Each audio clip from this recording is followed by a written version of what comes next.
Bon, alors le Manguier, ce matin, départ à l'aurore du vieux port de Bastia. Euh, Évidemment, comme toujours dans ces cas-là, on se prend les pieds dans les ficelles et en l'occurrence, on prend un boot dans l'hélice. Ça m'est jamais arrivé depuis que je navigue avec le Manguier. Et cette fois-ci, ça m'est arrivé et on est resté bloqué au milieu du vieux port. Bon, Jean, mon fils, heureusement, a pu plonger pour dégager l'hélice. On sort du vieux port, manifestation des pêcheurs qui bloquent le port. Waouh. Maintenant on y est. Non, on a pu rentrer, on s'est mis à marrer au quai. Et là on a fait quelque chose d'absolument, bon allez, n'ayons pas peur des mots, extraordinaire. On a installé des mâts sur un remorqueur et ça devient un remorqueur à voile. Et c'est une première dans l'histoire. Donc ça vraiment, je suis aux anges ce matin. Hein. D'ailleurs, on a le bateau derrière, c'est vraiment formidable. Moi, ça fait 6 ans que je suis sur ce projet.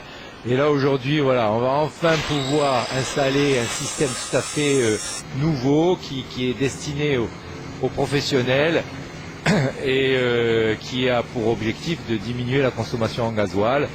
Donc c'est un effet bon au niveau protection de l'environnement qui est important et au niveau économie aussi. Voilà, donc c'est quelque chose, c'est vraiment une belle journée. Et en plus, il fait un temps radieux, donc. Alors c'est bon, les idées souvent tu sais elles germent un petit peu partout. Des fois elles montent en parallèle sans qu'elles se rencontrent et puis un jour il y a un pont qui se fait. C'est d'où l'intérêt de ces fameux réseaux hein, dont on parle.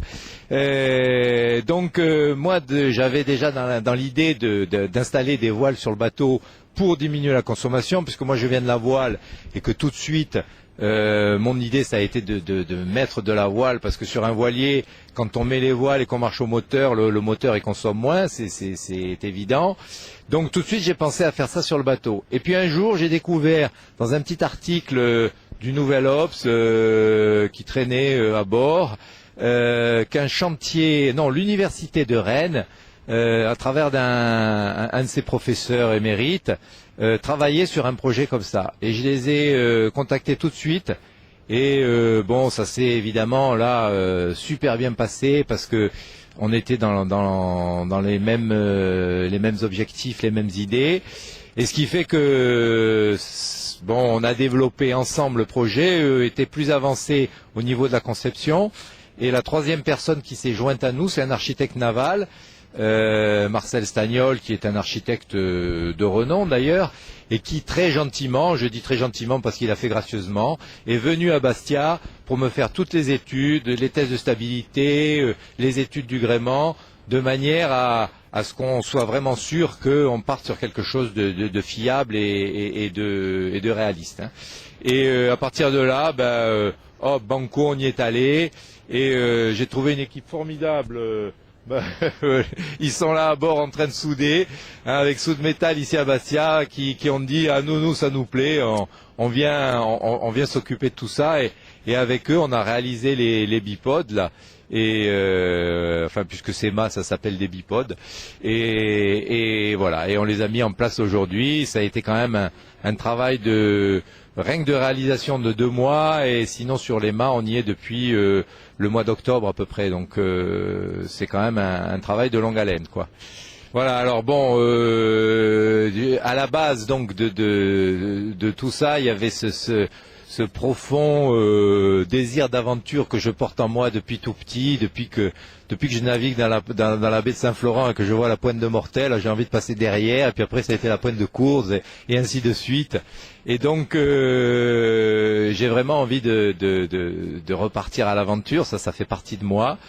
Donc il y avait un projet de partir dans le Pacifique, et on s'est dit que une façon intéressante de le faire, c'était de relier 2 îles a priori très éloignées, et puis en fait dès qu'on s'y intéresse un peu plus, on s'aperçoit qu'il y a beaucoup de choses qui peuvent enfin beaucoup de similitudes et beaucoup de différences, c'est ce qui fait l'intérêt comme toujours.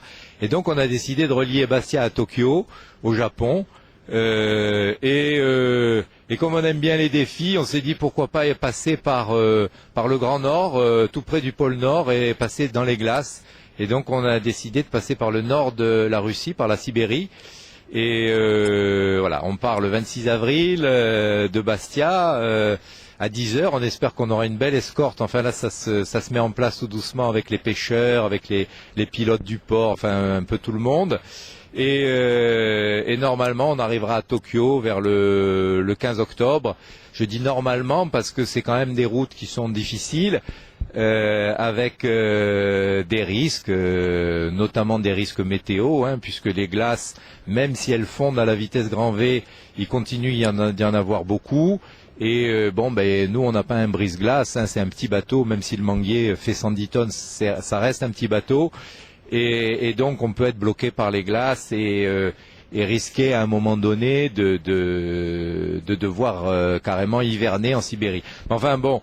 A priori, on devrait être au Japon mi-octobre et de retour en Corse, mais alors là sans le Manguier, dans le dernier trimestre, justement pour rendre compte un petit peu de tout ça ici à tous les amis et tous les gens qui nous ont suivis dans cette épopée.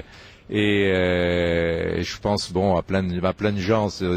C'est impossible de tous les citer, mais voilà, il y a tous ces amis en Corse qu'on aura plaisir à retrouver après l'expédition.